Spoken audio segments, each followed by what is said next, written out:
உங்கள் தங்க நகையை விற்று பணம் பெற நம்பிக்கையான நிறுவனம் மேக்ஸ் கோல்ட். கால் 04445454545. அப்பாவுக்கும் திமுகவில் சில கருத்து வேறுபாடு வந்தது. அந்த நேரத்தில் ஒரு முக்கியமான ஒரு நிகழ்வு என்னன்னா, எம்ஜிஆர் அவர்களே தன் கைப்பட ஒரு கடிதம் எழுதுறார்.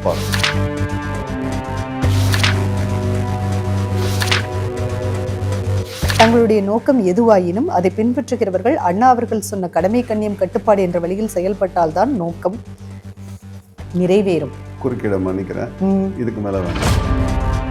ஏன் வேண்டாம்? நம்மளுடைய பார்வையாளர்களுக்காக படிச்சுங்க. சில முக்கியமான தமிழக அரசியல் அதுல இருக்கு, அது வேண்டாம். ரெண்டே பக்கம் படிச்சுட்டு வேண்டாம். முக்கியமான கடிதம். நாடாளுமன்றத்தில் ஜவஹர்லால் நேரு அவர்கள் நான்சென்ஸ் அப்படின்னு அண்ணாதுரை அவர்களையும் திமுகவையும் குறிப்பிடுறாரு. ஸோ அந்த இடத்துல எம்ஜிஆர் அவர்கள், திரு SSR அவர்கள், கலைஞர் அவர்கள் கருப்பு கொடி அவங்களுடைய வீட்லயும் கட்டுறாங்க.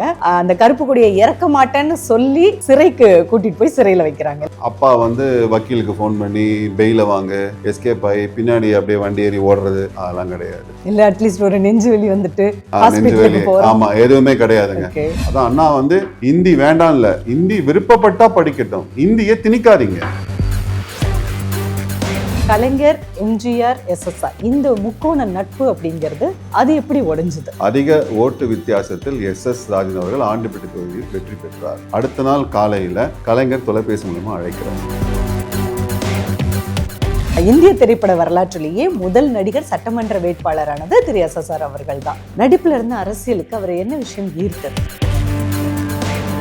இரண்டு பேருமே நாடகத்துறையில் இருக்கும் போது ஒருத்தர் தெரியும்.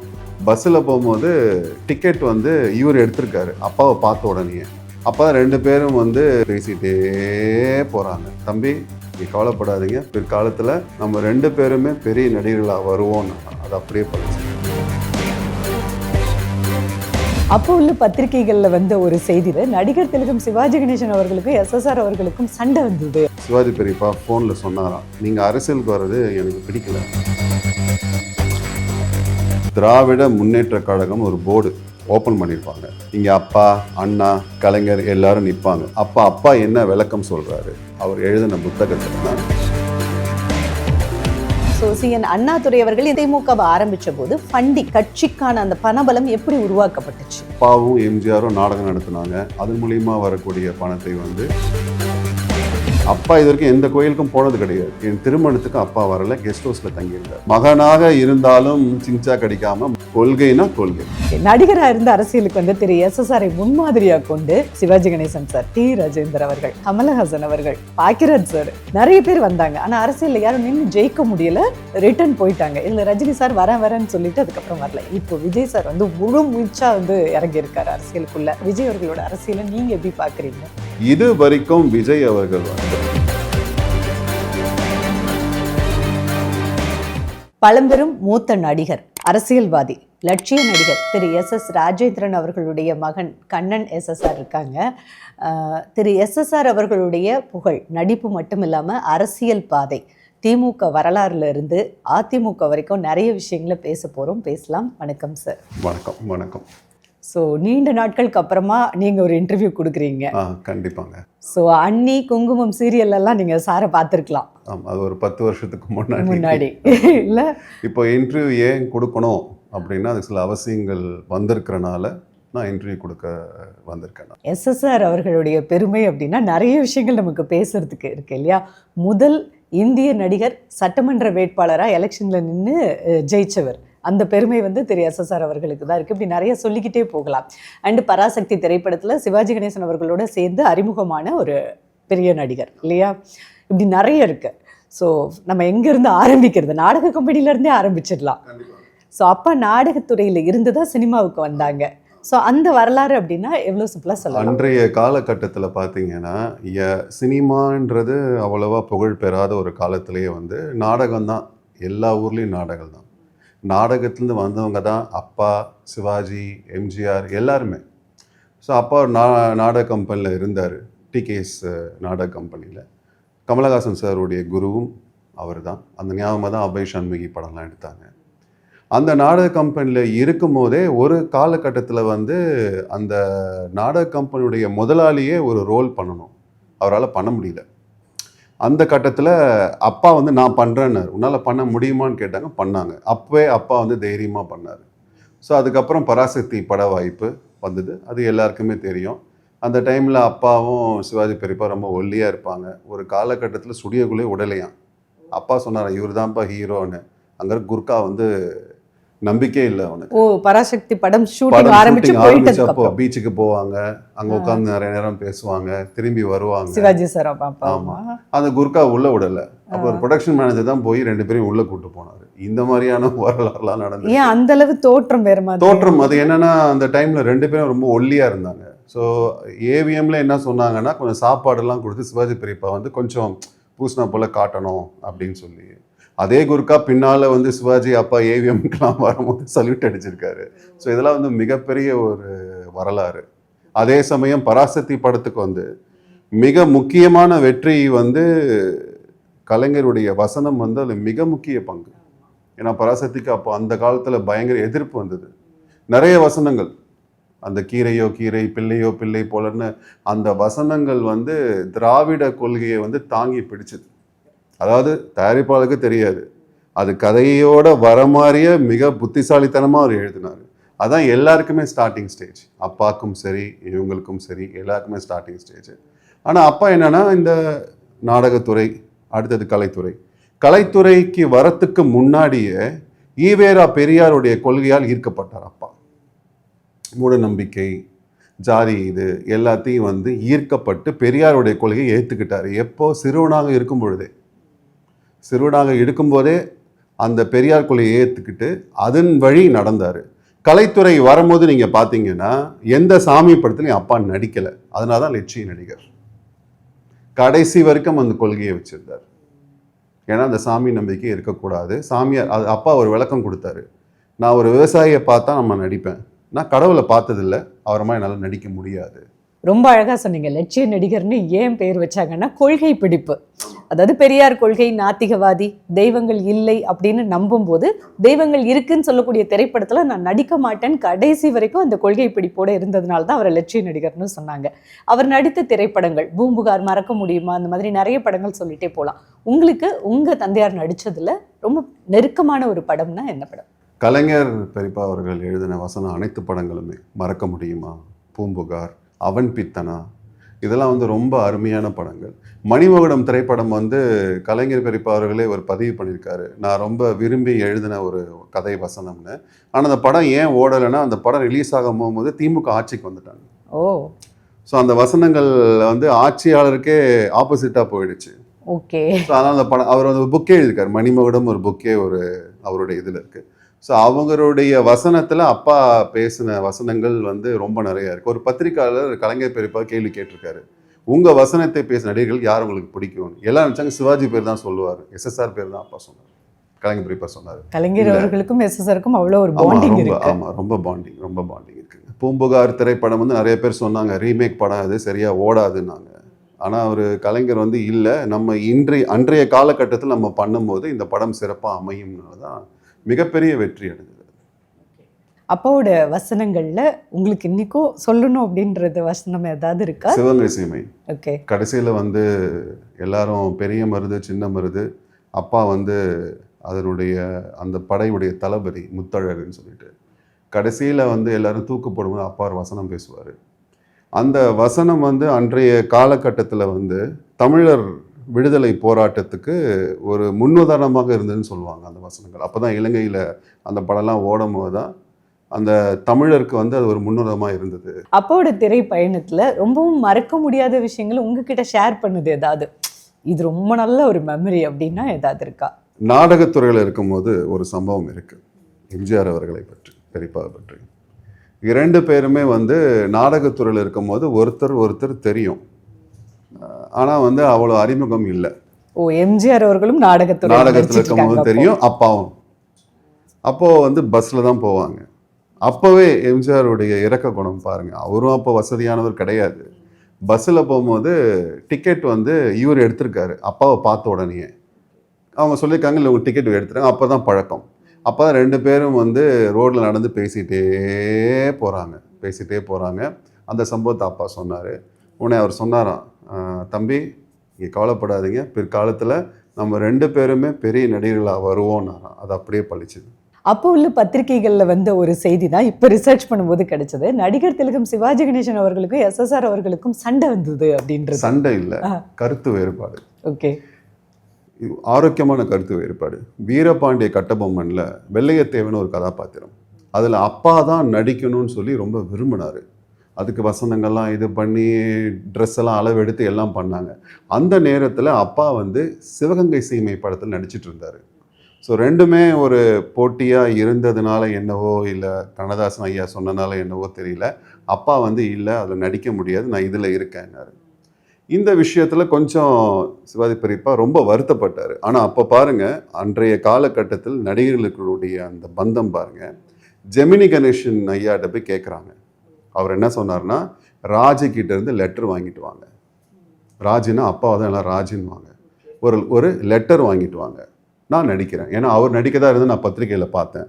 உடனே அப்பா வந்து தொலைபேசி மூலயமா அவருக்கு அழைச்சி, இல்லை ஜெமினி நீங்கள் தாராளமாக நடிங்கன்னு. அதுக்கப்புறம் தான் ஷூட்டிங் போனாங்க.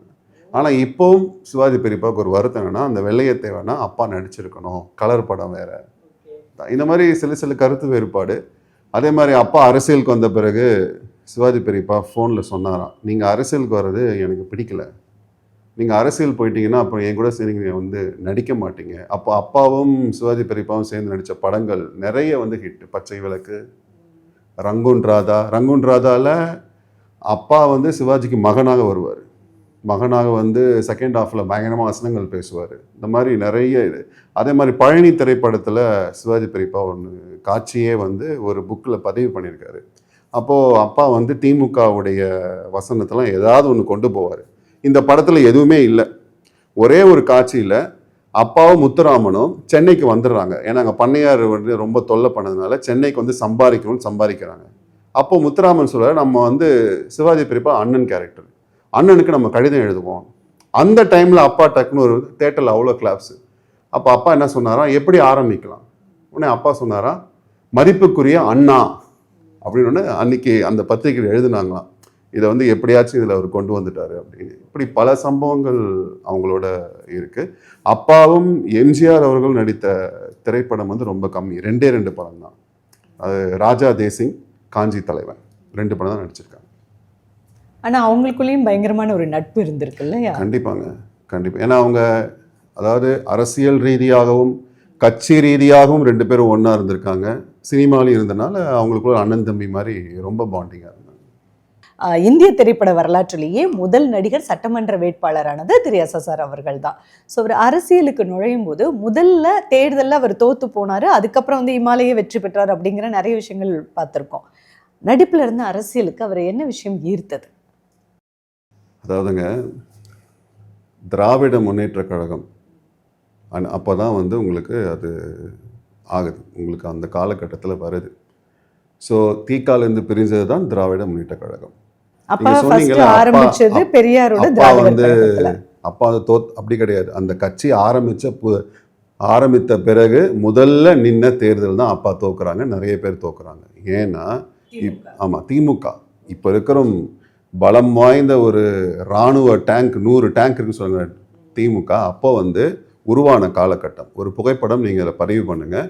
ஒரு திராவிட முன்னேற்ற கழகம் ஒரு போர்டு ஓப்பன் பண்ணியிருப்பாங்க.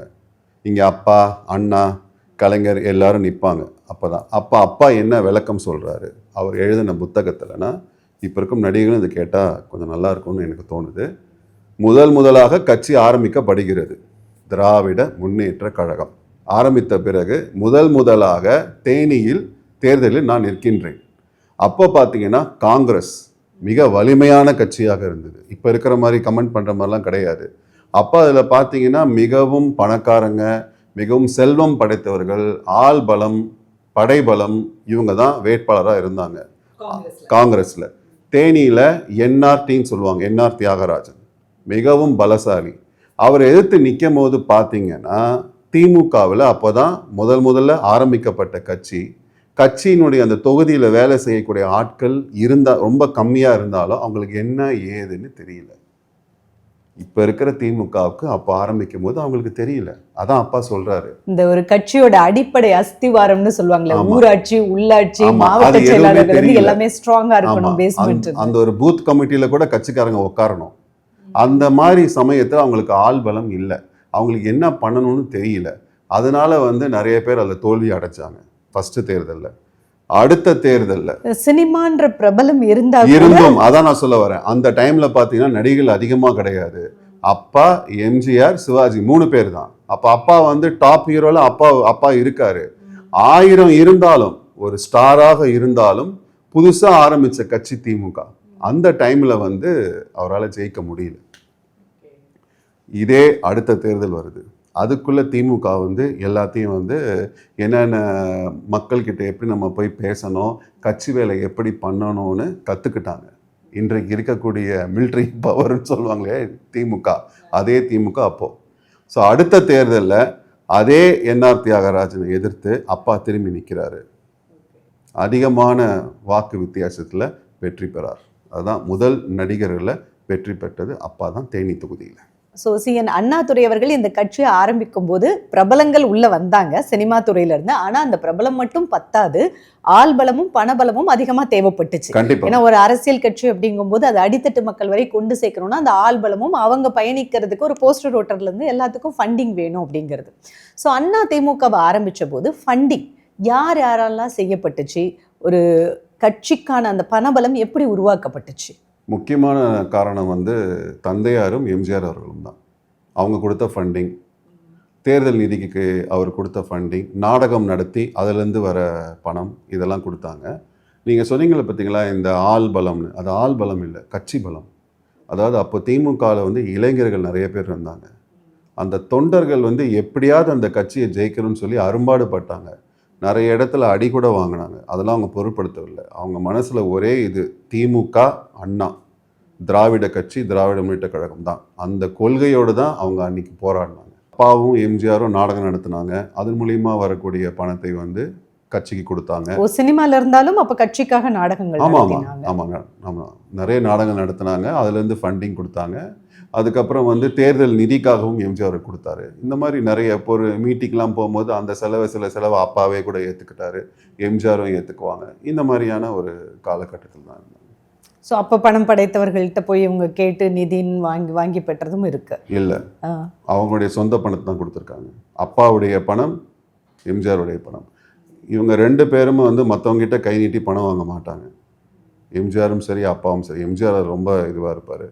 நிறைய பணம் எம்ஜிஆர் அவருக்கு நிறைய கிஃப்ட் கொடுக்கணும், எதையுமே வாங்க மாட்டார். அது மாதிரி அப்பாவும் எதையுமே வாங்க மாட்டார். அவங்க எப்பயுமே பயணித்தது அந்த திமுக தொண்டர்கள், அவங்களோட பேசி, அவங்களோட பழகி, அவங்களோட போய் மக்களோடு மக்களாக இருந்து பேசியிருக்காங்க. இப்போது நீங்கள் கேட்டீங்க அரசியல்னு, அப்பா வந்து உடனே வானத்துலேருந்து குதிக்கலை. முதல் தேனி தொகுதியில் மக்களோடு மக்களாக சென்று அவங்களுடன் பேசி என்ன கஷ்டம், என்ன இது, நம்ம அடுத்தது வந்தால் என்னென்ன பண்ணணும், ரோடு என்ன போகணும், பஸ் ரூட் என்ன வைக்கணும், இதெல்லாம் கொண்டு வந்தாங்க. இதெல்லாம் வந்தாங்க ஒழிய திடீர்னு அப்பாவும் எம்ஜிஆரும் சரி அப்படியே வந்து குதிச்சு வரல. அதே மாதிரி எம்ஜிஆர் அவர்களும் சரி பரங்கிமலை எம்எல்ஏவாக இருந்தார், சிறுசேமிப்பு துணைத் தலைவராக இருந்தார், கட்சிக்காரங்களோட பயணிச்சார். அவருக்கு தெரியும் கட்சியில் என்னென்ன ஏது, மக்கள்கிட்ட எப்படி நம்ம பேசணும், எப்படி கொண்டு போனோம், எல்லாமே தெரியும். திமுக ஆரம்பிக்கப்பட்ட காலகட்டங்களில் அண்ணா அவர்கள் இருந்தாங்க, கலைஞர் கருணாநிதி அவர்கள், எம்ஜிஆர் அவர்கள், எஸ்எஸ்ஆர் அவர்கள், இவங்கெல்லாம் அவங்களோட சின்ன வயசுல இருந்த பாண்டிங் பற்றி அப்பா உங்ககிட்ட சொல்லியிருக்காங்க? கண்டிப்பாங்க. ஒரு வாட்டி கேரளா தமிழ்நாடு பார்டரில் மீட்டிங் நடக்கும்போது சில எதிர்கட்சிக்காரங்க வந்து அப்பாவையும் கலைஞரையும் ஜீப்போடு வந்து அடிக்கிறதுக்கு சொல்லி ஒரு 50 பேர் வந்துட்டாங்க கேரளா பார்டரில். அதுலேருந்து தப்பிச்சு வந்து அப்பாவுக்கும் சின்ன அடி, அவருக்கும் அடி. உடனே அண்ணா பதறி போய் உடனே சென்னைக்கு வந்து அப்பாவுடைய அம்மா வந்து அண்ணாவை பார்த்து முறைச்சி நின்றுட்டு இருந்தாங்களாம் வீட்டில். அண்ணா சொன்னாங்க, அம்மா என்ன நீங்கள் முறைச்சி பார்க்க வேண்டாமா, எனக்கு புரியுது அப்படின்னு. அரசியலுக்கு. அப்புறம் சில தயாரிப்பாளர்கள் ரொம்ப வந்து கோவப்பட்டாங்களாம். கலைஞருக்கே ஃபோன் பண்ணி சொன்னாங்களாம், இந்த மாதிரி அவர் சினிமாவில் நடிச்சிட்டு இருக்காரு, நீங்கள் இப்படி கூட்டு போய் முகத்தில் அடிப்பட்டால் என்ன பண்ணுறது. இப்படி பல சந்தர்ப்பங்களில் வந்து உங்களுக்கு நிறைய வந்திருக்கு இந்த மாதிரி. அதே மாதிரி தேனி தொகுதியில் வந்து அப்பா மேலே ஆசிட் ஊற்றுறதுக்கு பிளான் போட்டிருக்காங்க. ஏன் தெரியல. அப்பா வந்து மீட்டிங்கில் பேசும்போது ஆசிட் ஊற்றிடணும் அப்படின்னு சொல்லி ஒரு பிளான் போட்டிருக்காங்க. அது வந்து ரகசியமாக காவல்துறைக்கு தெரிஞ்சு அவங்க போய் அப்பாட்ட சொல்கிறாங்க, நீங்கள் ஜாக்கிரதையாக இருக்கணும்னு. இந்த செய்தி எம்ஜிஆருக்கு போகுது. உடனே எம்ஜிஆர் கோவப்பட்டு அப்படி பேசுனதே கிடையாது. அவர் ஒரு இதில் பதிவு பண்ணுறாரு, என் தம்பி மீறி ஏதாவது நடந்ததுன்னா அந்த குடும்பத்தையே நான் கொலை பண்ணிட்டு நான் ஜெயிலுக்கு போவேன். இந்த அளவுக்கான ஒரு அரசியல், ஆமாம், இந்த அளவுக்கான ஒரு பாசம், ஒரு அரசியல் அப்போ இருந்தது. ஒரே கொள்கை. அப்போ இருந்த திமுக காரங்க யாருமே கோயிலுக்கு போக மாட்டாங்க. அப்பா இது வரைக்கும் எந்த கோயிலுக்கும் போனது கிடையாது. அந்த மாதிரி ஒரு திராவிட கொள்கை உடையவர். பட் அம்மாவுக்கு அம்மாவுக்கு தெய்வ நம்பிக்கை இருக்கும். அது அப்பா ஏதாவது சொல்லுவாங்களா? இல்ல எதுவுமே சொல்ல மாட்டாங்க. இப்போ என்னுடைய திருமணம் பார்த்தீங்கன்னா, என்னுடைய பெண் வீட்டார் வந்து முருகன் கோயிலில், திருத்தணி முருகன் கோயிலில் பண்ணணும்னு சொல்லி வேண்டிக்கிட்டாங்க. நம்ப மாட்டீங்க, என் திருமணத்துக்கு அப்பா வரல, கெஸ்ட் ஹவுஸில் தங்கியிருந்தார். ஐயோ, என்னங்க இப்படி சொல்றீங்க? நாங்கள் என்னோட மனைவிக்கு தாலி கட்டிட்டு கெஸ்ட் ஹவுஸுக்கு வந்து அப்பா கிட்ட ஆசீர்வாதம் வாங்கினோம். அதுக்கப்புறம் ரிசப்ஷன்லாம் அங்கே வந்து நல்லா பெருசாக அப்பா பண்ணார். இப்போ அது வந்து அதுதான் ஒரு அது நான் அதை நினைச்சு பெருமை தாங்க படுறேன். மகனாக இருந்தாலும் சிங்சா கடிக்காம, மகனாக இருந்தாலும் கொள்கைனா கொள்கை. அதான் இந்த கொள்கை பிடிப்பு அப்படிங்கிற கொள்கை தளர்வுங்கிறது அங்க கிடையாது. நடிகராக இருந்த அரசியலுக்கு வந்து திரு எஸ்எஸ்ஆரை முன்மாதிரியாக கொண்டு பல நடிகர்கள் அதுக்கப்புறம் அரசியலுக்கு வந்தாங்க. சிவாஜி கணேசன் சார், டி ராஜேந்தர் அவர்கள், கமலஹாசன் அவர்கள், பாக்கியராஜ் சார், நிறைய பேர் வந்தாங்க. ஆனால் அரசியலில் யாரும் நின்று ஜெயிக்க முடியல, ரிட்டர்ன் போயிட்டாங்க. இதில் ரஜினி சார் வரேன்னு சொல்லிட்டு அதுக்கப்புறம் வரல. இப்போ விஜய் சார் வந்து முழு மூச்சாக வந்து இறங்கியிருக்காரு அரசியலுக்குள்ள. தவேகா இல்லையா, தமிழக வெற்றி கழகம் ஒன்று ஆரம்பித்து அடுத்த எலெக்ஷனில் நான் வந்து சிஎம் ஆயே தீருவேன் அப்படிங்கிற முனைப்போடு வந்திருக்காரு. ஸோ இப்போ நடிகராக விஜய் அவர்களோட அரசியலை நீங்கள் எப்படி பார்க்குறீங்க? அருமையான கேள்வி கேட்டீங்க. விஜய் அவர்கள் வந்து ஒரு மிகப்பெரிய ஒரு நட்சத்திரம். இங்கேயே இல்லை, மலேசியா, சிங்கப்பூர், ரீயூனியன் கண்ட்ரியில் கூட அவருக்கு ரசிகர் மன்றங்கள் இருக்குது. அவர் அரசியலுக்கு வருவதை எல்லாருமே நம்ம வரவேற்கிறோம். ஆனால் நான் எப்படி பார்க்குறேன்னா, என்னுடைய கருத்தை நான் சொல்கிறேன். ஒரு நடிகராக இருக்கும் பொழுது அவரை பற்றி பேசுவது தவறு. சில யூடியூப்லாம் பார்ப்பீங்க, நடிகர்களை பற்றி ரொம்ப கேவலமாக பேசுவாங்க. அது மிகவும் தவறான விஷயம். ஆனால் ஒரு நடிகர் கட்சி ஆரம்பித்து அரசியல் கட்சி தலைவராக வந்த பிறகு அவர் வந்து பொதுமக்கள், அதாவது ஒரு பொது உடைமை ஆகிடுறார். அவர் பத்திரிகையாளரை அவரை சந்திக்கணும். இது வரைக்கும் விஜய் அவர்கள் வந்து பத்திரிகையாளரை சந்திக்கவில்லை. அது ஒரு மிகப்பெரிய தவறு. அவங்க கூட நினைக்கலாம், சந்திச்சா ஏதாவது கேள்வி கேட்பாங்க. ஒரு பத்திரிகையாளர் கேட்பார், வெங்காய விலை என்னன்னு கேட்பார். நீங்கள் சொல்லணும், இன்றைக்கு உள்ள காய்கறி விலைவாசி என்னன்றது ஒரு கட்சி தலைவருக்கு தெரியணும். ஒரு உதாரணம் சொன்னோன்னா, எம்ஜிஆரும் சரி, கலைஞரும் சரி, ஜெயலலிதா அவர்களும் சரி, எல்லோருமே பத்திரிகையாளர்களை சந்திப்பாங்க. பிரஸ்ஸை சந்திக்காத தலைவர்கள் யாருமே இல்லை. அவர் இதுவரைக்கும் சந்திக்காதது ஒரு மிகப்பெரிய தவறு என்னை பொறுத்த வரைக்கும். அடுத்தது வந்து அந்த கரூர் மாவட்டம், அது சிபிஐ உடைய வழக்கு, அது உங்களுக்கு நடந்துட்டுருக்கு. ஸோ அதை பற்றி நம்ம வந்து பேசக்கூடாது, சட்டப்படியாக நம்ம பேசக்கூடாது. ஆனால் அதில் என்ன வருத்தம் அப்படின்னா, நீங்கள் அந்த கரூர் மாவட்ட சம்பவத்துக்கு அப்புறம் நீங்கள் திருச்சி ஏர்போர்ட்டுக்கு வரீங்க, பத்திரிக்கையாளர் கேட்குறாங்க, நீங்கள் எதுவுமே சொல்லாமல் போயிட்டீங்க. அப்போ உங்களுக்கு தெரியப்படுத்தலையா? 40 பேர் இறந்தாங்கன்னு உங்களுக்கு தெரியப்படுத்தலையா? இல்லை உங்களுக்கு அதாவது உங்களுக்கு அது சரியாக தெரியலாலும் கூட பத்திரிக்கையாளர்கிட்ட நான் இப்போ தான் கேள்விப்பட்டேன், நான் சென்னை போய் உங்களாரையும் நான் சந்தித்து பேசுகிறேன், நீங்கள் எதுவுமே சொல்லாமல் போனது தான் வந்து ஒரு மிகப்பெரிய வருத்தம். அதாவது ஒரு கட்சி தலைவர் வந்து எல்லாவற்றையும் அவரே பேசணும், ஆளை வச்சு பேசக்கூடாது. அது வந்து ஒரு மிகப்பெரிய தவறு என்னை பொறுத்த வரைக்கும் அன்னைக்கு நடந்த சம்பவம். இப்போ விஜயகாந்த் அவர்களுடைய அரசியல் எடுத்துப்போமே, அவர் வந்து பத்திரிகையாளர்களை சந்திச்சு பேசினாரு. அதே நேரம் பத்திரிகையாளர்கள் தேவையில்லாம கேள்விகளை கேட்டு குழப்புறாங்க அப்படிங்கிறதையும் பதிவு பண்ணி, என்ன பண்றீங்க அப்படிங்கிறதையும் பதிவு பண்ணியிருக்காரு.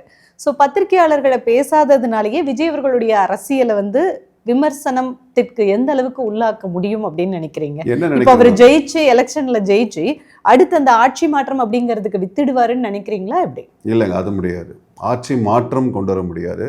ஆனால் அவர் வந்து அவருக்கு இருக்கிற இப்போது எல்லாருமே இந்த ஏடிஎம்கே சில பேர் போய் சேர்றாங்க, எல்லாம் பண்ணுறாங்க.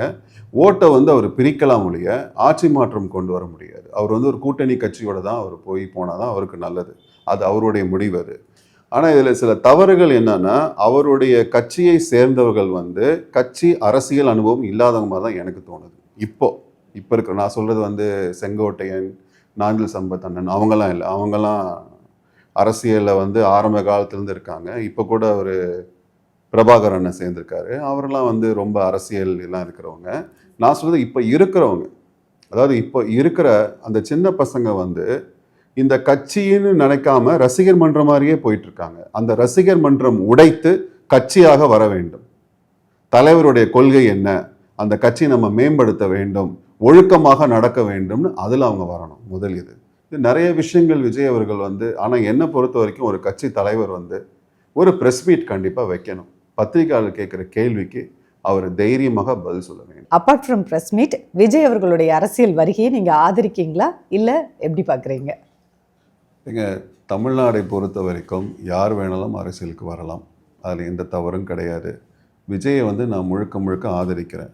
ஆனால் அவருடைய அரசியல் களம் வந்து வேற மாதிரி அவர் கொண்டு வரணும். அவர் சில விஷயங்களில் கொண்டு வரணும். அவர் சந்திக்க இருக்கக்கூடிய முதல் தேர்தலில் கூட்டணி இருந்தாதான் அவரால் ஒரு மாற்றத்தை நிகழ்த்த முடியும் அப்படின்னு சொல்றீங்களா? கண்டிப்பாக, உறுதியாக. அவர் மட்டும் தனியாக செயல்பட்ட முடியாது. என்ன நடக்கும்னு நினைக்கிறீங்க? கூட்டணி இருந்தால் என்ன மாற்றம், தனித்து நின்னா என்ன நடக்கும்? தனித்து நின்றா ஒரு தொகுதி கூட அவர் ஜெயிக்க முடியாது. ஆனால் அவர் ஓட்டை வந்து பிரிப்பார். அவர் வெரி ஸ்ட்ராங் பர்சனாலிட்டி இருக்குது அவருக்கு. ஆனால் அதை கொண்டு போகக்கூடிய தருணம் வந்து அவர் நிறைய ஒர்க் அவுட் பண்ணணும். அரசியல்ன்றது ஒரு சாதாரண விஷயம் கிடையாது. நீங்கள் சொன்னீங்க, இப்போ கூட அப்பா கூட முதல் தேர்தல் சந்திக்கும் போது கூட அவர் வந்து தோல்வி தான் விட்டார். இவர் வந்து ஒரு மிகப்பெரிய பர்சனாலிட்டி இருக்குது அவருக்கு, விஜய் அவர்களுக்கு. ஆனால் அவர் பேசக்கூடிய தருணங்கள் வந்து எல்லாமே ஒரு எழுதி வச்ச ஸ்கிரிப்ட் மாதிரியே இருக்குது. அவர் வந்து அந்த மக்களோடு மக்களாக, மக்களுக்காக இன்னும் ஒரு குரல் கொடுக்கணும். திமுக ஒரு தீய சக்தின்னு மட்டும் அவர் சொல்லக்கூடாது, அது மட்டும் சொல்லக்கூடாது. ஏதாவது ஒரு 2-3 ஊழலை வந்து அவர் பட்டியலிட்டு சொல்லணும். அவர் இந்த மாதிரி இந்த துறையில் இப்படி நடந்திருக்கு அப்படின்றத சொல்லணும். எதுவுமே சொல்லாமல் அவர் ஜென்ரலாக பேசுகிற மாதிரி இருக்குது. இந்த சில விஷயங்கள் அவர் வந்து கண்டிப்பாக மாற்றணும். மாற்றினாதான் ஒரு மிகப்பெரிய தலைவராக அவர் வர முடியும். ஒரு அனாலிட்டிக்கல் ரிப்போர்ட் தெரிஞ்சிருக்கும். கண்டிப்பாங்க. வெங்காய விலை என்னன்னா மேடையில் சொல்லி தான் அவர் தீரணும். அவர் இன்றைய காய்கறி விலை என்னன்றதை அவர் சொல்லணும். அவர் அதுதான் ஒரு கட்சி தலைவருக்கு உண்டான அழகு. அப்பா அவர்களோட அரசியலை எடுத்து பேசும்போது 1962 அவர் வந்து எலெக்ஷனில் வந்து ஜெயிச்சிருக்காரு. ஆனால் அதுக்கு முன்னாடியே அவர் வந்து அரசியலில் பயணிக்கும் போது சிறைக்கு போயிருக்காரு இல்லையா, அரசியலுக்காக. ஆமாம், நேரு அந்த விஷயத்துக்காக. நாடாளுமன்றத்தில் வந்து ஜவஹர்லால் நேரு அவர்கள் வந்து நான்சென்ஸ் அப்படின்னு அண்ணாதுரை அவர்களையும் திமுகவையும் குறிப்பிடுறாரு. அதனாலேயே நேரு தமிழ்நாட்டுக்கு வரும்போது எல்லாரும் கருப்பு கொடி கட்டுறாங்க. ஸோ அந்த இடத்துல எம்ஜிஆர் அவர்கள், திரு SSR அவர்கள், கலைஞர் அவர்கள் எல்லாருமே கருப்பு கொடி அவங்களுடைய வீட்லேயும் கட்டுறாங்க. அந்த கருப்பு கொடியை இறக்க மாட்டேன்னு சொல்லி சிறைக்கு கூட்டிட்டு போய் சிறையில் வைக்கிறாங்க இல்லையா, கைது செய்யப்பட்டு. அதாவது கருப்பு கொடி கட்ட சொல்லிட்டாங்க. அப்பா வந்து அவருடைய அண்ணா இல்லம், அப்பாவுடைய வீடு பேர் அண்ணா இல்லம். அப்போது அந்த அண்ணா இல்லத்தில் வந்து கருப்பு கொடி கட்டிட்டார். அப்போது எதிராளிங்க எல்லாருமே வந்து காம்பவுண்ட் வால் வந்து உட்காந்து எல்லாரும் வந்து கொடியை கழட்டுங்கன்னு சொல்லியிருக்காங்க. அப்போ அப்பா வந்து ரொம்ப தெளிவாக வீரமாக சொன்னார், இது என் வீடு, நான் கருப்பு கொடி கட்ட மாட்டேன். அந்த புகைப்படங்கள்லாம் இருக்குது, நாங்கள் அப்புறமா தரேன் உங்களுக்கு. உடனே போலீஸ் வந்து சொன்ன பிறகு அப்பா வந்து வக்கீலுக்கு ஃபோன் பண்ணி பெயில வாங்க, எஸ்கேப் ஆகி பின்னாடி அப்படியே வண்டி ஏறி ஓடுறது அதெல்லாம் கிடையாது. இல்லை, அட்லீஸ்ட் ஒரு நெஞ்சு வெளி வந்துட்டு நெஞ்சு வெளி, ஆமாம், எதுவுமே கிடையாதுங்க, எதுவுமே கிடையாது. நான் கருப்பு கொடியை கழட்ட மாட்டேன், உங்களை கைது செய்ய போகிறேன், பண்ணிக்கோங்க, ஒரே வார்த்தை, பண்ணிக்கோங்க. அப்பா போனார், சாப்பிட்டாரு, ட்ரெஸ் பண்ணார், வேசட்டை கட்டார், நேராக உக்காந்தார், போலீஸ் வண்டியில் உட்காந்தார், நேராக போயிட்டாங்க ஸ்டேஷனுக்கு. அந்த போகிற டைமில் என்ன ஆயிடுச்சுன்னா எம்ஜிஆர் அவர்களையும் கைது பண்ணிட்டாங்க.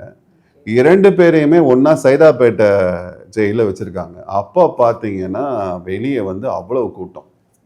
சரி, இதை கட்டுப்படுத்த முடியாதுன்னு உடனே அங்கேருந்து 2 பேரையும் வந்து சென்ட்ரல் ஜெயில், அப்போ சென்ட்ரல் ஜெயில், இங்கே பழைய சென்ட்ரல் ஜெயில் போயிருக்காங்க.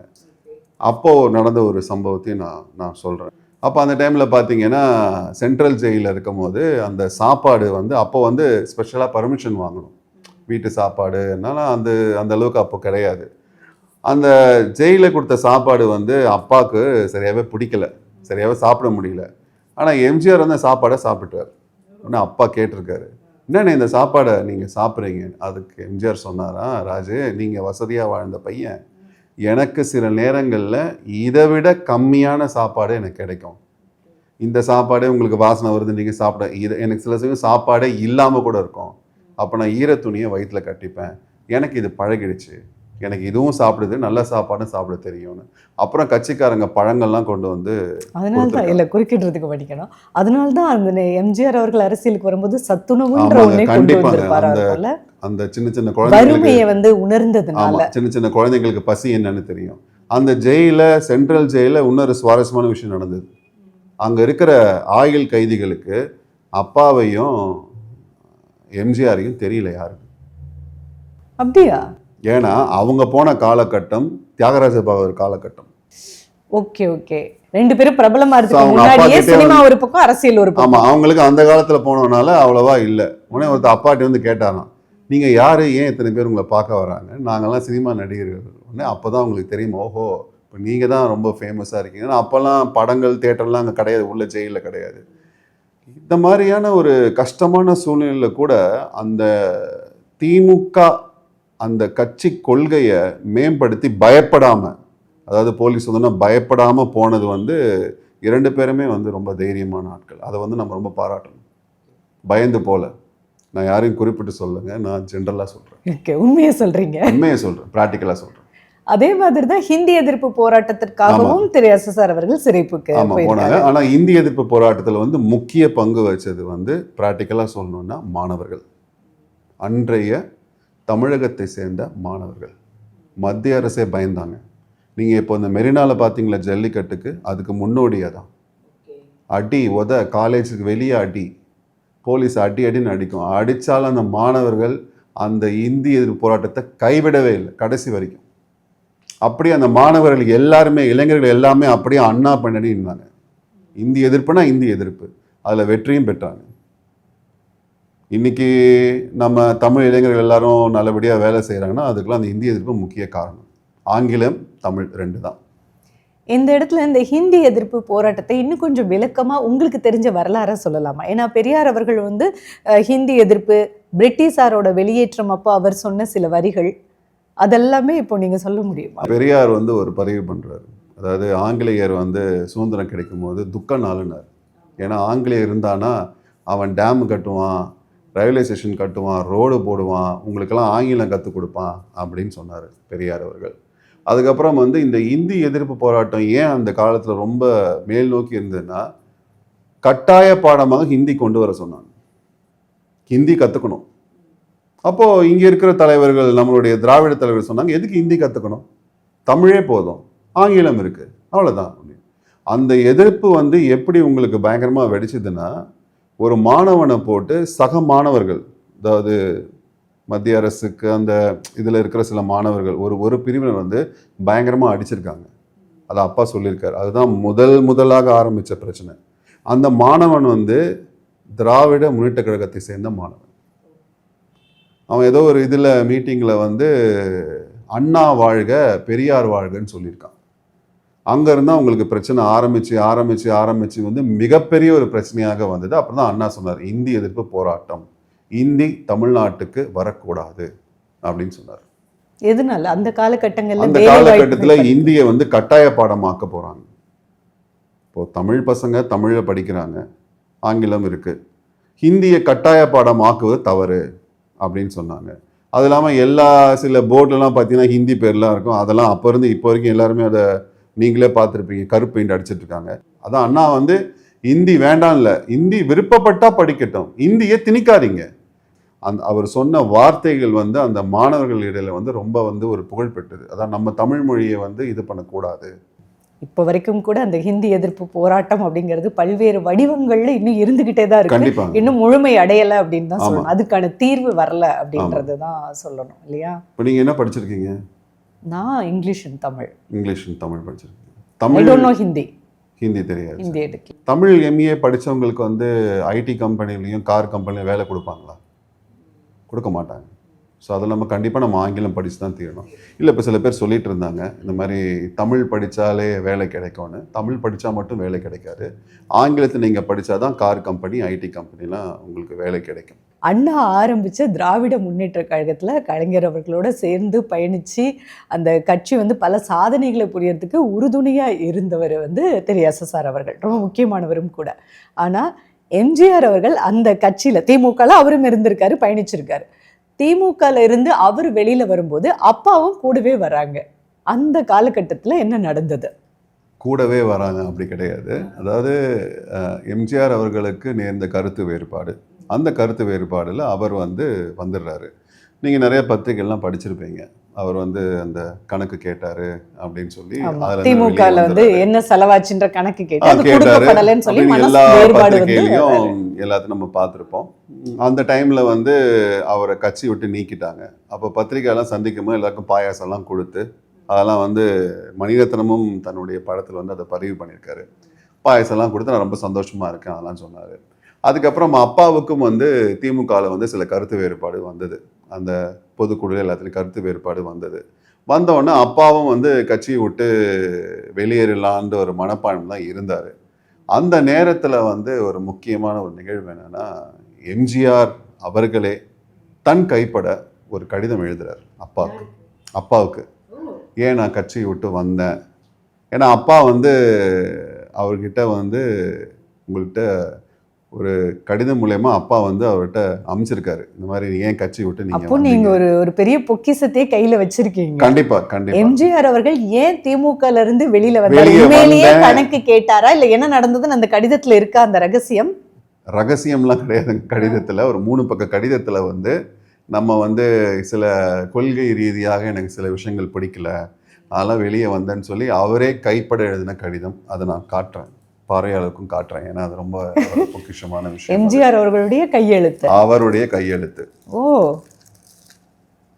எம்ஜிஆர் அவர்கள் திமுகல இருந்து வெளியில வந்துட்டாரு, அப்பா வரல, கருத்து வேறுபாட்டுல இருக்காங்க. அந்த கருத்து நேரத்துல வேறுபாடுல எம்ஜிஆர் அவர்களுடைய இருக்குன்றது கடிதம். அவங்களுக்கு ஓரளவுக்கு எம்ஜிஆர் அவர்களுக்கு வந்து உங்களுக்கு தெரிஞ்சிருச்சு. இதுதாங்க, இதுதான் அவரே அப்பா. கைப்பட எழுதின கடிதம். நான் கையில வாங்கி பார்க்கலாமா? இது வந்து அன்பு தம்பி திரு SSR அவர்களுக்கு அப்படின்னு சொல்லி ஆரம்பிச்சிருக்காரு. அப்போ வந்து சட்டமன்ற உறுப்பினருடைய லெட்டர் பேடில் தான் அவர் வந்து உங்களுக்கு எழுதியிருக்காரு. நம்மளோட வியூவர்ஸ்க்கும் காட்டுங்க அந்த கையெழுத்தை. பயங்கர கூஸ் பம்ஸாக இருக்குங்க. ஆக்சுவலி ரொம்ப நெகிழ்ச்சியாக இருக்குது. ஏன்னா 1970களில் உள்ள கடிதம்னு நினைக்கிறேன், இல்லை? பழுப்பேறிய ஒரு கடிதம். திரு எம்ஜிஆர் அவர்கள் திரு SSR அவர்களுக்கு திமுகலேருந்து வெளியில் வந்த காலகட்டத்தில் எழுதின ஒரு கடிதம் இப்போ என் கையில் இருக்குது. கையெழுத்து ரொம்ப எம்ஜிஆர் அவர்களுடைய கையெழுத்து. அன்பு தம்பி திரு SSR அவர்களுக்கு நலம் நல்குக. தங்கள் கடிதம் கிடைக்க பெற்றேன். நீங்கள் என்னிடம் வைத்துள்ள சகோதர பாசத்துக்கும் எனது நல்லுணர்ச்சியின் மீது கொண்டுள்ள நம்பிக்கைக்கும் எனது எண்ணப்படி நீங்கள் செயல்படுவதாக கூறும் கண்ணியத்தன்மைக்கும் எனது நன்றியை மனநெகிழ்வோடு தெரிவித்துக் கொள்கிறேன்.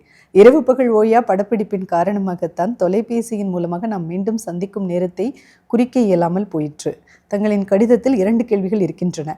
அண்ணா அவர்கள் கட்டிக்காத்த கழகத்தை காப்பாற்ற வேண்டுமா, அண்ணா அவர்கள் கட்டிக்காத்த கொள்கையை காப்பாற்ற வேண்டுமா? அப்பா, இது பெரிய புரட்சி லெட்டருங்க. இந்த கேள்வியின் நோக்கம் எதுவாக இருந்தாலும் எனக்கு தெரிந்தவரை பதில் இதுதான். கொள்கை இல்லை என்றால் கழகம் இருக்காது, கழகம் இல்லை என்றால் கொள்கையை காப்பாற்ற முடியாது. தனி மனிதன் தோப்பல்ல, தனித்திருத்தல் தகாது என்று பலமுறை கூறியிருக்கிறோம். ஒரு மனிதனின் நல்ல கொள்கை கூட மற்றவர்கள் பின்பற்றுவதை பொறுத்துத்தான் வெற்றி பெறுவதும் அது ஒரு மனித சமுதாயத்தின் கொள்கையாக மாறுவதும். எத்தனை பெரிய மனிதர்களாக இருந்தாலும் அவரை பின்பற்றுபவர்கள் கொள்கைவாதியாக இருந்தே ஆக வேண்டும். தங்களுடைய நோக்கம் எதுவாயினும் அதை பின்பற்றுகிறவர்கள் அண்ணா அவர்கள் சொன்ன கடமை கண்ணியம் கட்டுப்பாடு என்ற வழியில் செயல்பட்டால்தான் நோக்கம் நிறைவேறும். குறுக்கிட மன்னிக்கிறேன், இதுக்கு மேல வேண்டாம். ஏன் வேண்டாம்? ஏங்க கையில ஒரு பெரிய பொக்கிஷத்தை கொடுத்துட்டு படிக்காதுன்னு சொன்னா எப்படி? இந்த 2 பேஜ் நம்மளுடைய பார்வையாளர்களுக்காக படிச்சுங்க போதும். ஏன்னா சில முக்கியமான தமிழக அரசியல் அதுல இருக்கு, அது வேண்டாம். 2 பக்கம் நான் படிச்சுட்டு இல்ல வேண்டாம் வேண்டாம், இது அநியாயம். 2 மட்டும் போதும். இது அநியாயங்க. நான் வந்து எம்ஜிஆர் அவர்கள் எழுதின லெட்டரை நான் என் வாயால படிக்கிறேன்றதே எனக்கு எவ்வளவு பெருமையா இருக்கு. முக்கியமான சில தருணங்கள் இருக்கு, அது வேண்டாம். நீங்க எப்படி பேசிட்டீங்க, நான் படிச்சுட்டு கொடுத்துறேன். சச்சோ, ஒரு 2-3 லைன் மட்டும் படிங்க போதும். ஓகே, மனசுக்குள்ளே படிச்சுக்கிறேன். இல்ல வேண்டாம் வேண்டாம் வேண்டாம், முக்கியமான கடிதம் அது. கழகத்தை காப்பது கடைசி எண் நோட்டு தாங்க. சரி, கடைசி மட்டும். இடையில உள்ள வார்த்தைகள் எல்லாம் நான் படிக்கல, கடைசி மட்டும் படிங்க. அவருடைய ரெக்வெஸ்ட். சரி, ஏதோ லெட்டர். கடைசி லைன் மட்டும் படிங்க. கழகத்தை காப்பதின் மூலம் கொள்கையை காப்போம், கொள்கை காப்பாற்றப்பட்டால் நமது வாழ்க்கையின் குறிக்கோளை அடைவோம், சிந்தித்து முடிவு செய்யுங்கள். ஸோ எம்ஜிஆர் அவர்களோட இந்த கடிதத்துக்கு அப்புறம்தான் திரு SSR அவர்கள் திமுகல இருந்து வெளியில வர்றதுக்கான ஒரு தீர்க்கமான முடிவை எடுக்கிறதுக்கு காரணமா இருந்த கடிதம்னு சொல்லலாம். இதை ஒரு காரணம் சொல்லலாம், முக்கிய காரணம். முக்கிய காரணமா இருக்கா? கண்டிப்பா. அந்த கடிதத்துக்கு அப்புறம் அப்பா நிறைய கலந்து ஆலோசித்த பிறகு எல்லாம் பண்ண பிறகு தான் அப்பா வந்து வந்தாங்க. ஆனால் அந்த டைமில் பார்த்தீங்கன்னா திமுகவை சார்ந்த நிறைய கட்சிக்காரங்க எம்ஜிஆரோட வந்துட்டாங்க. நான் தான் சொல்ல வரேன் இப்போது. சும்மா அவரும் எடுத்தோடனே வந்து வானத்துலேருந்து குதிச்செல்லாம் பிடிக்கல. அங்கே இருந்த சில தலைவர்கள் எல்லாருமே எம்ஜிஆரோட வந்ததுனால தான் ஒரு ஏடிஎம்கே ஸ்ட்ராங்காக ஃபார்ம் ஆச்சு. அந்த கட்சி பணிகளை வந்து ஏற்கனவே அவங்க பண்ணிட்டு இருந்தாங்க, புதுசாக பண்ணலை. அதனால் அதை எடுத்து பிரேக் பண்ணி அவருடைய புகழ், சினிமாவோட புகழ் எல்லாம் சேர்ந்து தான் அந்த வெற்றி அடைஞ்சிருக்கு. அதிமுக இன்னைக்கு இமாலய வெற்றி அடைஞ்சது. இந்த லெட்டரை வந்து நீங்க இத்தனை வருஷம் பத்திரமா வச்சிருக்கீங்க? நான் இல்லை, எங்கள் அம்மா ஓகே, அதை ரொம்ப பத்திரமா வச்சுருந்தாங்க. இப்போ இருக்கக்கூடிய கட்சிக்காரங்களுக்கு இதை பற்றின வரலாறு வந்து அவ்வளோவா தெரியாது. ஆனால் சில வரலாறுகள், அந்த அதிமுக ஏன் ஆரம்பித்தது, அதுக்கப்புறம் அதை எப்படி அவர்கள் கொண்டு சென்றார்கள், அதுக்கப்புறம் ஜெயலலிதா அம்மையார் வந்தாங்க, அவங்கள பற்றி கண்டிப்பாக சொல்லி ஆகணும். அவங்களும் வந்து அதிமுக வந்து மிகவும், அதாவது எம்ஜிஆர் அவர்கள் எடுத்து நடத்தின கட்சியை வெற்றி பெற வச்சு பல விஷயங்கள் அவங்க போயிருக்காங்க. ஒரே ஒரு விஷயம் அம்மையாரை பற்றி என்னென்னா, இப்போ நிறைய பேர் விமர்சனம் பண்ணுறாங்க, அவங்க வந்து ஒரு குற்றவாளி கோர்ட்டில் வந்திருக்குன்னு.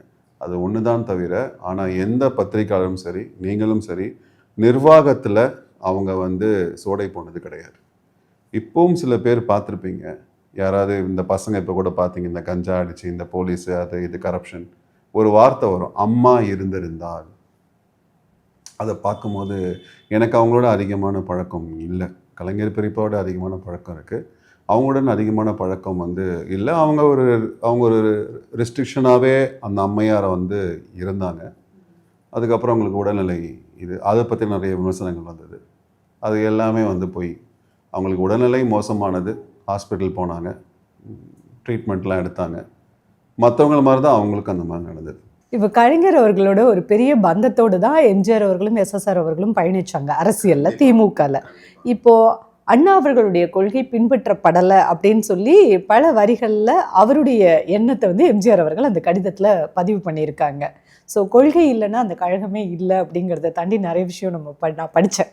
இதை தாண்டி தனிப்பட்ட முறையில் இந்த 3 பேருடைய பந்தம் அப்படின்றது இருக்குல்ல, அது உளவியலாக அந்த நேரத்தில் என்ன மாற்றங்களை உருவாச்சு? அப்பா உங்ககிட்ட அதை ஷேர் பண்ணியிருக்காங்களா? இப்போ திமுகலேருந்து திரு எஸ்எஸ்ஆர் அவர்களும் வந்து அதிமுகவை ஆரம்பித்த திரு எம்ஜிஆர் அவர்களோட வந்து பயணிக்கிறாரு. ஸோ இந்த நட்பு, கலைஞர், எம்ஜிஆர், எஸ்எஸ்ஆர், இந்த முக்கோண நட்பு அப்படிங்கிறது அது எப்படி உடைஞ்சுது? முதல் தேர்தலில் எம்ஜிஆர் அவர்கள் வந்து உங்களுக்கு திண்டுக்கல், அடுத்த தேர்தலில் வந்து அப்பா எம்ஜிஆர் எல்லாருமே ஒன்றா சேர்ந்து அப்பா ஆண்டிப்பேட்டில் நிற்கிறாரு, எம்ஜிஆர் மதுரை மேற்கு. நாங்கள் காரில் வந்துட்டுருக்கோம், நான் சின்ன குழந்தை. அப்போ ரேடியோவில் சொல்கிறாங்க, எங்களுக்கே தெரியாது, அதிக ஓட்டு வித்தியாசத்தில் எஸ்எஸ் ராஜன் அவர்கள் ஆண்டிப்பட்டி தொகுதியில் வெற்றி பெற்றார். அன்னைக்கு இருக்கிற மக்கள் தொகையை பார்த்தா இன்னைக்கு வரைக்கும் யாருமே அந்த அளவுக்கு வெற்றி பெறவில்லை. வீட்டுக்கு வந்துட்டார் அப்பா. வீட்டுக்கு வந்து நைட்டு அடுத்த நாள் காலையில் கலைஞர் தொலைபேசி மூலமாக அழைக்கிறார். ஓ, எதிர்கட்சி அழைச்சி, ராஜு நீங்கள் தான் அதிக ஓட்டு வித்தியாசத்தில் நீங்கள் தான் வெற்றி பெற்றீங்க, என்னோட வாழ்த்துக்கள் ராஜு, நல்லா இருக்கீங்களா? ஓ, அதாவது திமுகவை எதிர்த்து அப்பா எம்ஜிஆர் நிற்கிறாங்க, வெற்றி பெறாங்க. ஆனால் அடுத்த நாள் காலையில் கலைஞர் அவர்கள் தொலைபேசி மூலமாக அழைத்து அப்பாவுக்கு வாழ்த்து சொல்கிறார். அதிக ஓட்டு வித்தியாசத்தில் நீங்கள் தான் ஜெயிச்சிருக்கீங்க, எனக்கு ரொம்ப சந்தோஷம். இதுதான் நட்பு. நீங்கள் கேட்டிங்களே பார்த்தீங்கன்னா, இந்த ஒரு இது போதுமா?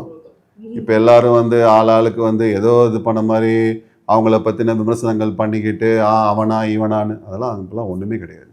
கட்சி ரீதியாக பேசுவார்கள் ஒழிய தனிப்பட்ட முறையில் யாரையும் தாக்கி பேச மாட்டாங்க.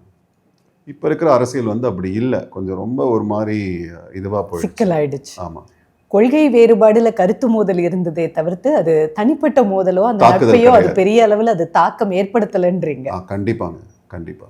ஸோ அப்பா இப்போ திமுகல இருந்து அதிமுக வந்தாங்க, ஆண்டிப்பட்டி தொகுதியில மிக அதிக வாக்குகளில் ஜெயிச்ச அவரை இப்போ வரைக்கும் யாரும் முறியடிக்கல அப்படிங்கறது ஒரு ஹிஸ்டரி தான், அன்றைய காலகட்ட மக்கள் தொகைப்படி. ஸோ நீங்க சொல்லும் போது தான் நமக்கு தெரியுது, முதல்ல அதிமுகல திரு எஸ்எஸ்ஆர் அவர்கள் வந்தப்போ ஆண்டிப்பட்டி தொகுதியில தான் நின்று ஜெயிச்சாங்கன்னு. ஸோ அதுக்கப்புறம் ஜெயலலிதா அவர்கள் வந்து ஆண்டிப்பட்டி தொகுதியில நிற்கும் போது இவங்க 2 பேரும் ஏதாவது பேசியிருக்காங்களா? அதாவதுங்க, ஏடிஎம்கே உடைய கோட்டை ஆண்டிப்பட்டி. ஸோ ஆண்டிப்பட்டி தொகுதி மேலே எம்ஜிஆர் நிற்கிறதா இருந்தார். அப்புறம் அப்பா வந்து அப்புறம் எம்ஜிஆர் மதுரை மேற்கு. இந்த ஆண்டிப்பட்டி தொகுதியுடைய ஸ்பெஷாலிட்டி என்னன்னு பார்த்தீங்கன்னா, அங்கே திமுக வந்து ரொம்ப நாட்களாக வந்து வெற்றி பெற முடியவில்லை. இப்போ அவங்க ஒருத்தர் இருக்கார், நம்ம மகாராஜன் சொல்லிட்டு தான், அவர் தான் எம்எல்ஏ திமுகவில் இருக்கார் அந்த காலகட்டத்தில். ஸோ அது வந்து ஜெயலலிதா அம்மையா அவர்களுக்கு வந்து ஒரு மைண்ட்லேயே இருந்தது. அப்பா ஒரு வாட்டி சொன்னார், ஒரு வாட்டி பேசும்போது அந்த அம்மா சொன்னாங்களாம், இந்த மாதிரி ஆண்டிப்பட்டி தொகுதி வந்து நான் நிற்க போகிறேன் அப்படின்னாங்களாம். அவங்க கட்சிக்குள்ள வந்து தலைமைக்கு வரும்போது. ஆமாம், வரும்போது சேவல் சின்னத்துல இருந்து அதுக்கப்புறம் எல்லாம் ஒன்றா சேர்ந்த பிறகு அப்பா சொன்னாராம், இல்லைம்மா நானே சொல்லலான்னு இருந்தேன், நீங்கள் தான் நிற்கணும், நீங்கள் தான் ஆண்டிப்பட்டியில் நிற்கணும்னு. அதுக்கப்புறம் அந்த தொகுதியில் நிற்கும் போது கூட நிறைய கட்சிக்காரங்க எல்லாருமே வருவாங்க, இது பண்ணி பேசுவாங்க. அப்போது அம்மையார் சொல்லியிருக்காங்க, அதிமுக மேடையில் பேசும்பொழுது எஸ்எஸ்ஆரை பற்றி பேசின பிறகு சொல்லுங்கள், அவருக்கு ஒரு மரியாதைக்கு பேசணும் அப்படின்னு சொல்லியிருக்காங்க. இப்படிப்பட்ட ஒரு பாண்டிங், இப்படிப்பட்ட ஒரு அரசியல் களம் எல்லாமே இருக்குது. இப்போ வந்து ரொம்ப கொச்சைப்படுத்தக்கூடிய சில அரசியல் களங்கள் இருக்குது. ஃபேமிலி பற்றி பேசுகிறது, அவனா இவனான்றது, அதெல்லாம் கொஞ்சம் அவங்க மாற்றினா நல்லது. அப்பா அவர்கள் அதிமுகல எம்ஜிஆர் அவர்கள் மேல் இருந்த ஒரு நட்பு, இவங்களுடைய கொள்கை பிடிப்பு காரணமா வந்து பயணிக்கிறாரு. எம்ஜிஆர் அவர்களுக்கு உடம்பு சரியில்லாம இருக்கும்போது அவருக்கு ஒரு கருத்து வேறுபாடு வருது. அதிமுகவில இருந்து வெளியில வந்து எம்ஜிஆர் எஸ்எஸ்ஆர் கழகம்னு ஒரு கட்சி ஆரம்பிக்கிறாரு. எம்ஜிஆர் அவர்கள் இருக்கிறாரு, உயிரோட இருக்கிறாரு, பட் உடல் முடியாத நிலையில மருத்துவமனையில இருக்கும்போது, அமெரிக்கால சிகிச்சையில இருக்கும். அந்த நேரத்துல வந்து என்னன்னா, அப்பாக்கு என்ன கருத்து வேறுபாடு வந்துச்சுன்னா, இந்த மாதிரி சட்டசபை எலெக்ஷன்ல நீங்க நிக்க வேண்டாம், நீங்க எம்பியா நீங்க போங்க. அப்பா சொன்னா அது என்னால முடியாது. சொன்னது யாரு? அப்ப இருந்த கட்சியில இருந்தவங்க. இல்ல அது யாருன்னு உங்களுக்கு தெரியும்? அப்ப இருந்த கட்சி தலைமையில இருந்தவங்க. யாரு இருந்தாங்க? அது தெரியாது. அப்போ கட்சி தலைமையில இருந்தவங்க சொல்லியிருக்காங்க. அது அப்பாவுக்கு வந்து உங்களுக்கு வந்து அதில் கொஞ்சம் மன இது வந்தது. அதை சொன்னவங்க திருப்பி ஃபோன் பண்ணி கூட அப்பாட்ட பேசியிருக்காங்க, இந்த மாதிரி இல்லை நீங்கள் ஏன் இந்த மாதிரி பண்ணுறீங்க, வேண்டாம் நம்ம பார்த்துக்கலான்னு. அதுக்கப்புறம் அப்பா வந்து எம்ஜிஆர் சிகிச்சை முடிஞ்சு வந்துட்டார். வந்த பிறகு அப்பாவும் எம்ஜிஆரும் ஃபோனில் பேசிக்கிட்டாங்க. எல்லாம் நம்ம சந்தித்து பேசுகிற தருணாவில் வந்து அவர் திருப்பி அவர் கட்சியை கலைச்சிட்டு மறுபடியும் அதிமுகவிலேயே எம்ஜிஆர் அவர்கள் வந்து உங்களுக்கு இறந்துட்டாங்க. அன்னைக்கு கட்சி தலைமையில் யார் இருந்தாங்கன்னு சொன்னீங்கன்னா, எனக்கு தெரிஞ்ச வரைக்கும், நான் யாரும் எனக்கு தெரியாது, எனக்கு தெரிஞ்ச வரைக்கும் பார்த்தீங்கன்னா ஆர் எம் வீரப்பன் ஐயா அவர்கள் இருந்தாங்க. ஒருவேளை அவர் கூட சொல்லியிருக்கலாம். ஜானகி அம்மா கூட அமெரிக்காலேருந்து ஃபோன் மூலயமா கூட அப்பாட்ட பேசியிருக்கலாம் அப்படின்னு சொல்ல இருக்கலாம். ஜெயலலிதா அவர்கள் அதிமுக கட்சிக்குள்ள எம்ஜிஆர் அவர்களால் கூட்டிட்டு வரப்படும் பொழுது அதை திரு எஸ்எஸ்ஆர் அவர்கள் எப்படி பார்த்தாங்க? உங்ககிட்ட ஏதாவது உங்களுக்கு தெரிஞ்ச வரலாறு எதுவும் இருக்கா? இல்லைங்க, அந்த நேரத்தில் வந்து அவங்க வந்து ஒரு கட்சி பணி தான் பண்ணிட்டு இருந்தாங்க. கலைத்துறையை சேர்ந்தவங்களாக இருந்தனால அப்பா ஒன்றும் அவ்வளோவா அதை பற்றி பண்ணலை. ஆனால் அப்பா என்ன பதிவு பண்ணாங்கன்னா, மற்றவங்க எல்லாருமே அந்த அம்மாவுடைய வருகையை விரும்பலை. அதுக்கப்புறம் கூட பாத்தீங்கன்னா சேவல் புறான்னு ரெண்டா பிரிஞ்சது. எம்ஜிஆர் இறந்த காலகட்டத்துல அதிமுக ரெண்டா உடைஞ்சு சேவல் புறா. அது ஏன் அப்பா பதிவு பண்றாருன்னா, ஒரு ஒரு கூட்டத்துக்கு எம்ஜிஆர் போறாங்க அப்படின்னா அவரை பார்க்கறதுக்கு அந்த கரிஷ்மான்னு சொல்லுவாங்க, அது ஓரளவுக்கு இந்த அம்மாவுக்கும் வர ஆரம்பிச்சிச்சு. அம்மாவுக்கும் வர ஆரம்பிச்சு அப்பவே அந்த காலகட்டத்திலேயே. அது சில பேருக்கு வந்து கொஞ்சம் பிடிக்கலன்னு சொல்லி அப்பா பதிவு பண்ணியிருக்காரு.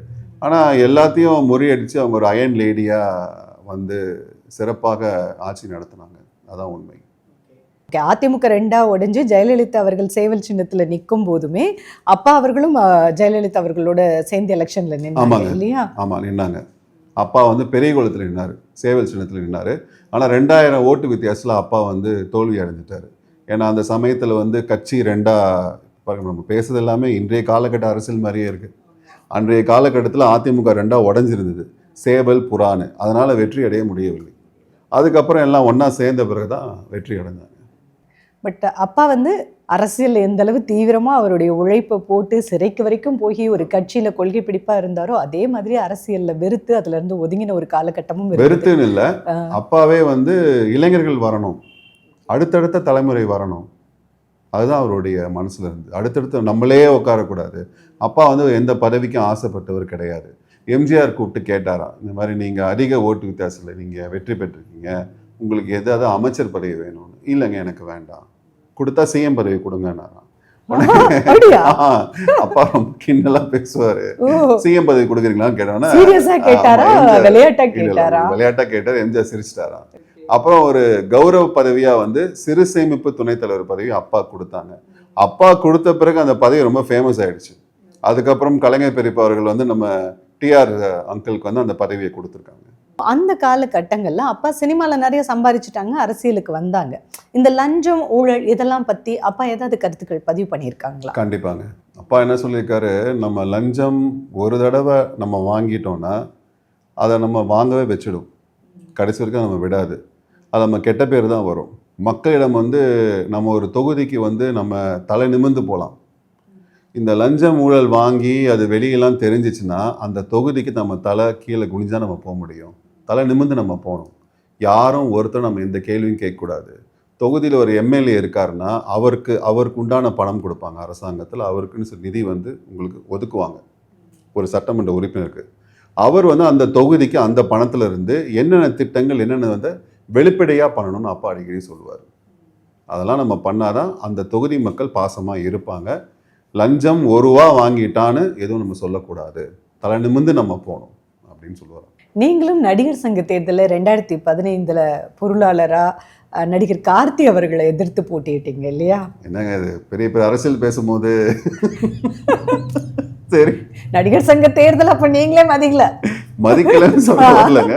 அது ஒரு சங்கத்தின் தேர்தல். ஆமா. அதை வந்து அன்னைக்கு பத்திரிக்கையாளர் வந்து ரொம்ப பெருசா பண்ணிட்டாங்க. இல்லைங்க, அப்பா வந்து 10 வருஷமா வந்து நடிகர் சங்கத்துக்கு வந்து உங்களுக்கு பிரசிடெண்டா இருந்தாங்க. நாடகக்காரங்க எல்லாரையும் வந்து அந்த சங்கத்தில் வந்து அப்பா தான் எல்லாத்தையும் வந்து இது பண்ணி சேர்த்தாரு. ஸோ அந்த நாடகக்காரங்களுக்கு என்னென்ன பயன் அளிக்கக்கூடிய வகையில் நம்ம இருக்கணுமோ அந்த முயற்சி தான் நானும் இருக்கேன். இப்போ இருக்கிற சங்க நிர்வாகமும் அதில் தான் இருக்காங்க. இப்போது நடிகர் சங்கம் எந்த நிலைமையில் இருக்குன்னா, அந்த பில்டிங் கட்டுறதுக்கு பேங்க்லேருந்து கடன் வாங்கியிருக்காங்க. எவ்வளோ கடன்? எவ்வளோன்னு தெரியல, எப்படி ஒரு 20 கோடி, எனக்கு தெரிஞ்சு 20 கோடிக்கு மேலே கூட இருக்கலாம். விஷாலை பத்தி பேசிட்டு இருக்கோம், தமிழ்நாட்டுல எவ்வளவு கடன் அப்படின்றத பத்தி பேசுவோம். ஆனா ஒரு நடிகர் சங்கத்துக்கு இவ்வளவு கடன் இருக்கு. விஷால் இருக்காங்க, கார்த்தி இருக்காங்க. அவங்களால பாவம் என்ன முடியும்? நான் என்ன சொல்றேன்னாங்க, பெரிய நடிகர்கள் முன் வரணும். முன் வந்து இந்த பில்டிங்க்கு அவங்களே ஒரு படத்தை நடிச்சு கொடுத்துருந்தா இந்த பிரச்சனை இல்லை. இப்போ நம்ம வந்து அதை கடன் வாங்கியிருக்கோம், திருப்பி இந்த பில்டிங்கை கட்டி அதில் வந்து நம்ம கடனை வந்து நம்ம அடைக்கணும். அதில் முக்கிய பங்கு வந்து விஷால், கார்த்தி, பூச்சி முருகண்ணன், நாசர் எல்லாருமே இருக்காங்க. அவங்களால முடிந்த முயற்சியை அவங்க பண்ணிட்டு இருக்காங்க. அதுக்கு மேலே என்ன இருக்கு பாவம் அவங்களுக்கு. இந்த கட்டிடம் முடிந்த பிறகு நம்ம சகோதரர் விஷால் அவர்களுக்கு அங்கே வந்து கல்யாணம், அவர் அதுக்கும் ஒரு பிளான் பண்ணியிருக்காரு. நடிகர் சங்க கட்டிடத்தில் வச்சுதான் ஒரு கல்யாணமா? ஆமாங்க ஆமாங்க ஆமாம். ஓகே. எப்போ அந்த நடிகர் சங்க கட்டிடம் திறப்பு விழா? திறப்பு விழா ஒரு 6 மாசத்துக்குள்ள கண்டிப்பாக இருக்கும். கட்டிடம் முடிஞ்சது அப்போ? ஆமாங்க ஆமாம். அப்பாடா, நடிகர் சங்க கட்டிடம் கட்டியாச்சு அப்படிங்கிற மாதிரி இல்ல? கட்டியாச்சு. பட் நீங்க அப்போ எதிர்த்து இருந்தாலும் இப்போ இந்த டீமே வந்து நீங்க ஆதரிக்கிறீங்க? ஆதரிக்கிறேன்னு கிடையாதுங்க, ஆதரவும் கிடையாது, எதிர்ப்பும் கிடையாது. நடிகர் சங்க உறுப்பினர்களுக்கு நல்லது நடந்தால் அது நான் இருப்பேன், அவ்வளவுதான். பட் நடிகர்கள் அவங்களோட ஸ்பான்சர் அப்படிங்கிற ஒரு அமௌண்ட், நிதி பங்களிப்பு அப்படின்றது இருந்திருக்கும் இல்லையா? பெரிய பெரிய நடிகர்கள் இருந்திருக்குங்க. ஒரு விஜய் கூட 1 கோடி கொடுத்துருக்காங்க. ஆனா அந்த அவ்வளவு பெரிய பில்டிங் கட்டுறதுக்கு வந்து கண்டிப்பா வந்து இந்த பணம் வந்து உங்களுக்கு ரொம்ப கம்மியா இருக்கு. அதனாலதான் அவங்க வந்து வங்கியில போய் கடன் வாங்கினாங்க. அரசியலுக்கும் சாதிக்கும் ரொம்பவே தொடர்பு இருக்குது அப்படின்ற மாதிரி இன்னைக்கு நிறைய சாதி கட்சிகள் அந்த சாதி பெருமையை பேசி அரசியலில் மதம் சாதிக்கு அப்பாற்பட்டு மக்களோட நல்லதுக்காக மட்டுமே இருக்கணுங்கிறத உடைச்சி சாதி அரசியல் இன்னைக்கு நடக்கிறது பெரும்பான்மையாக இருக்குது. இதை எப்படி பார்க்குறீங்க? நீங்கள் சொன்னது அத்தனையும் உண்மை. இன்னைக்கு இருக்கிற அரசியலில் கூட கண்டிப்பாக ஜாதி இருக்குது. ஆனால் அந்த ஜாதி வந்து பிரச்சனையில் போய் முடியக்கூடாது. இப்போ ஒரு தேர்தலில் நிற்கிறோன்னா ஒரு தொகுதியில் எத்தனை ஜாதிக்காரங்க இருக்காங்களோ அதில் அதிகமாக இருக்கவங்கள தான் அங்கே வேட்பாளராக வந்து நிப்பாட்டு. இப்போ சாதிகள் இல்லையடி பாப்பா, சாதிகள் ஒழியணும் அப்படின்னா நம்ம வந்து 2025 இன்னுமே சாதியை பிடிச்சிக்கிட்டு தான் அரசியல் பண்ணிக்கிட்டு இருக்கோம்னா அதை ஜாதியை வந்து ஒழிக்க முடியாது. ஆனால் அந்த ஜாதினால பிரச்சனை வராமல் நம்ம பார்த்துக்கணும். ஆனால் அரசியலை பொறுத்த வரைக்கும் ஜாதி இருக்குது, தேர்தலை பொறுத்த வரைக்கும் ஜாதி கண்டிப்பாக 100% ஜாதி இருக்குது. இவ்வளவு நேரம் ரொம்ப அழகான அருமையான தகவல்களை வந்து என் கூட ஷேர் பண்ணிக்கிட்டீங்க. Thank you so much. ரொம்ப நன்றி. நான் யாரையும் மனசை புண்படுத்தி நான் பேச வரல. ப்ராக்டிக்கலாக என்னவோ நான் தான் சொன்னேன்.